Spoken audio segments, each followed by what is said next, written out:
If you were like me, broke as a joke, but still want to play Magic, and went to your school library or FedEx, printed cards on an A4 printer paper, put it in front of a rat token,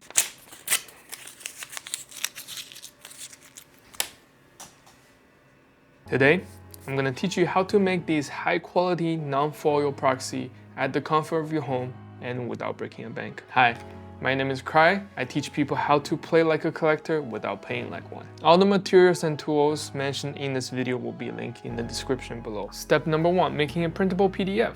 If you have seen my foil tutorial, the step is exactly the same. It does not matter where you source your cards, you just need to find the cards you want to print. You already know when I make a commander deck, the favorite website I like to go to is the Archideck website. Once you find the deck you want to proxy, all you need to do is to go to Extra, Export Deck. You can choose to include a side deck into your whole list. If not, then you'll be printing 100 cards in most cases.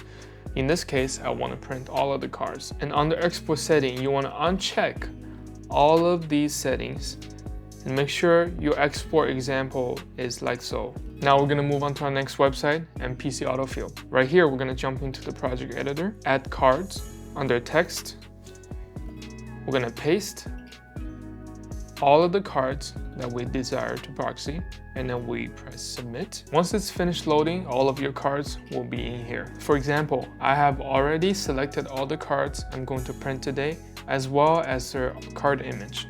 Now to select a card image, you just click on the number below, then you can access all the different types of card image that a single card has. So once you're satisfied with all the image, select all and download images. Once all the images are downloaded, I recommend you organize them into one folder so you don't lose track. The next website we need to use is Proxy Print Setup. Once you get here, copy all of the settings I have to the right. And then we add images. Find all the proxy images that we just download and import. Then this website will spit out a printable PDF for us. After rendering, you'll be able to access your printable PDF. As you can see, we have our trusty brother budget printer right here. This printer costs $100 right now on Amazon, and it was on sale for $79. If you missed it, I'm sorry. There might be sales coming up soon in the future. When you first get your printer, please follow the instruction on how to set up this printer. It would only take 5 minutes or so to set up your printer. On the printer, we want to dial in the settings for the type of paper we're using. If you have just got your printer and then you have the OEM ink cartridges that comes with the printer, this is the setting that you have to dial in. You go to settings.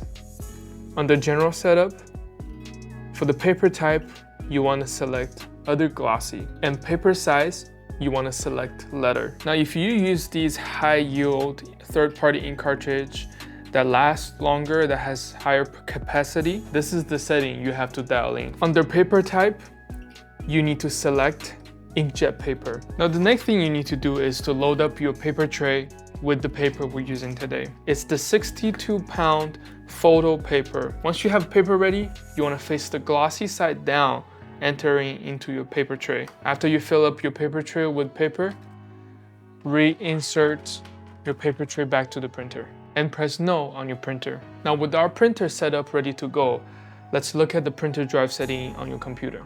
We have our printer already selected. Number 1, printing color. We want to have that option on. Double-sided off. Paper size, US letter. Let's say, for example, you're using an A4 paper to print, which you can.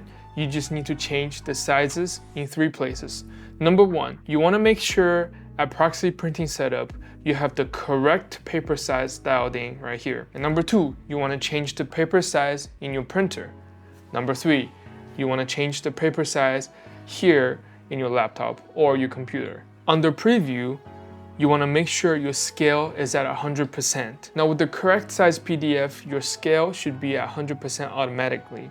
If not, you might want to revisit the previous step. Under paper type, we want to select photo glossy paper for OEM original brother ink cartridge. We want to select inkjet paper for the third-party ink cartridge that we're going to be using. And print quality, we want to go with the best. Once you have all the settings dialed in, just press print.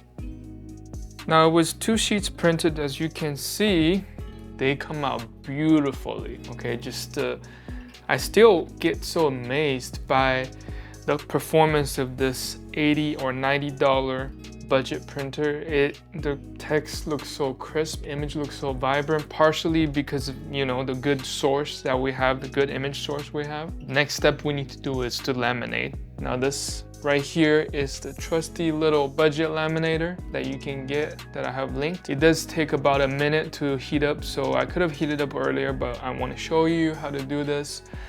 We're gonna use the 6mm right here. This is the preset to laminate our sheets. This is what I found that has the best performance with this method. So we're gonna just press on this and you'll hear a beep. Now the screen light will blink. Once it's finished, you'll hear a beep. So to laminate, we need one more thing right here, the laminating pouch. In my hand, I have the glossy version of the laminate. I like it because my cards can come out very vibrant, and if you are doing foil, the foil effect will come out really beautifully with glossy, but I know some people prefer matte. There is a matte finished version. I always do this step. If you don't want nasty little bubbles on your cards, this step will take care of that, okay?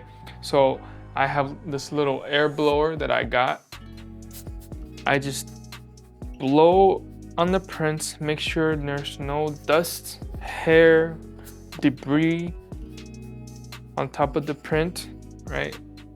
And once I finish doing that, I'm gonna put these two sheets back to back. Here is my laminating pouch. Separate the laminating pouch like so, and then I feed my sheets into my laminating pouch. This way, you want to make sure they're centered somewhat, and I always push my two sheets to the top. Now once they're sitting well in the laminating pouch, I do this again. Okay, so I open up the laminate, I dust it again. Just because I have OCD, I really do not like having my card messed up because of a dust. Flip it over, do it again. And sometimes the dust or debris can come inside of the laminating pouch, right? It's rare, but it does happen. All right, you hear that loud beep? That means our laminator is heated. All we need to do is to make sure there's enough space in the front and back. See in the front right here? It tells you where to feed your paper. As you feed it in, you're gonna feel like the machine is catching on to the paper, right? So right now, I'm just gently holding on to the bottom right here so the paper doesn't fall off. And here it comes on the other side. We can see, and I normally catch with my other hand on the other side of the sheets that's coming out, because I don't want it to curl a lot, the cards. If I let it go, then it will curl, right? So I just gently guide it with my left hand as it's coming out of the laminator. All right, so let's take a look. It can be hot. I mean, it's not like super hot, but it's warm. At least the paper's warm, so don't burn yourself. Come out beautifully, right? Like I told you, the image, the color is gonna pop. The text are gonna be easy to read if you use glossy. With this, we'll move into cutting. Now we're gonna use the Stali 507 rotary trimmer. It's a beast, gets the job done, and it does it well. You will see there's the guide right here, this plastic piece right here. Obviously you feed your media, your paper underneath the guide. Blade, it will go through left and right, do that motion.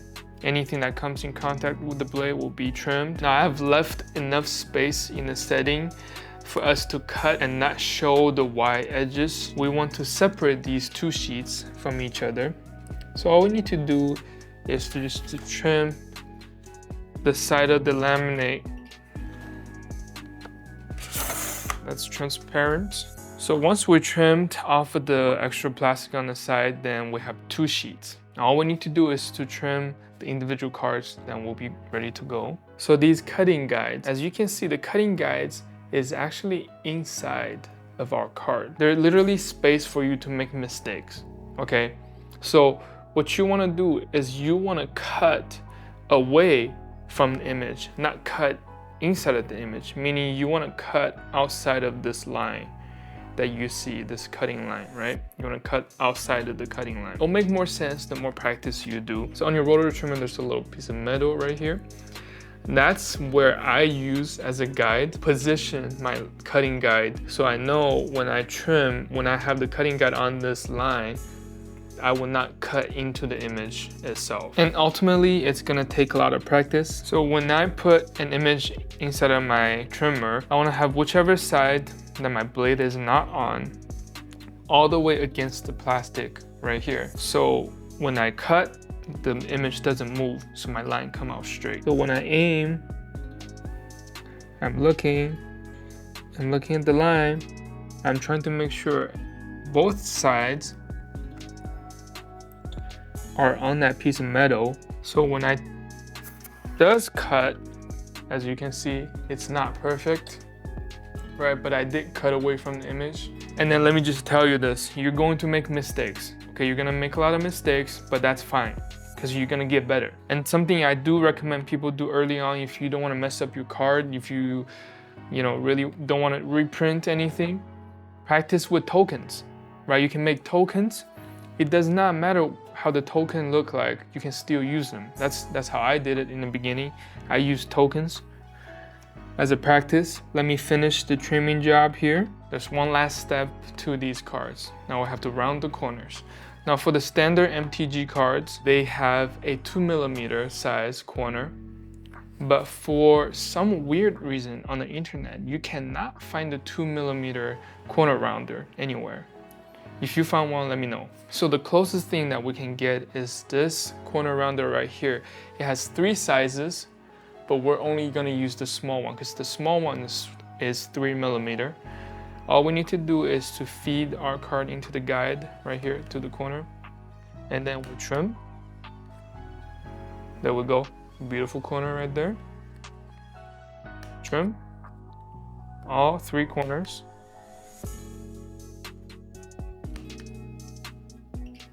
Now sometimes, the cut isn't so clean.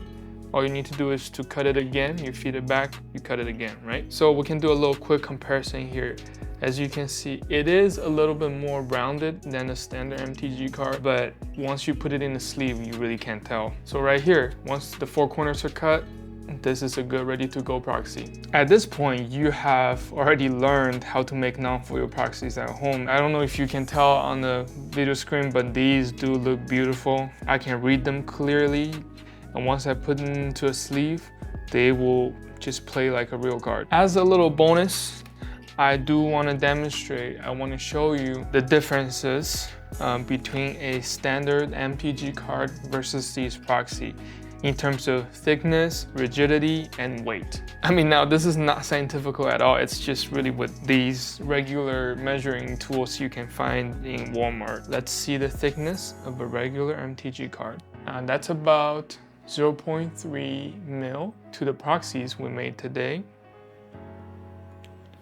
It is also 0.3 mil. What this means is when you put these cards into a sleeve and shuffle them, they're gonna sit very similar to a regular deck. The weight of these cards, standard MTG token,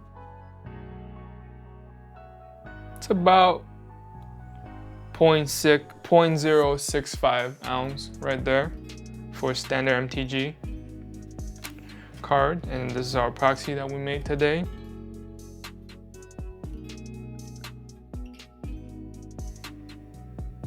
It's about the same. It is really close. Okay, let's see it again. The token, the proxy. That's really close. Okay, I'm actually surprised. Now, one more thing we need to test is the rigidity. I can already tell by me bending these cards that the regular MTG cards are more tough. Is that the right word? They're a little bit more springy. Now with these proxy we made, they're a little softer, a little bit softer. First of all, the actual MTG card, it's about a 3 right there, huh? I'd say that's pretty close to 3. Now our regular proxy that we just made. What is that? 2.3, 2.3. It's about 2.3. So it is softer than the regular MTG card, but I think that's a plus. Now another test I want to do is what happens when I put these two into sleeves.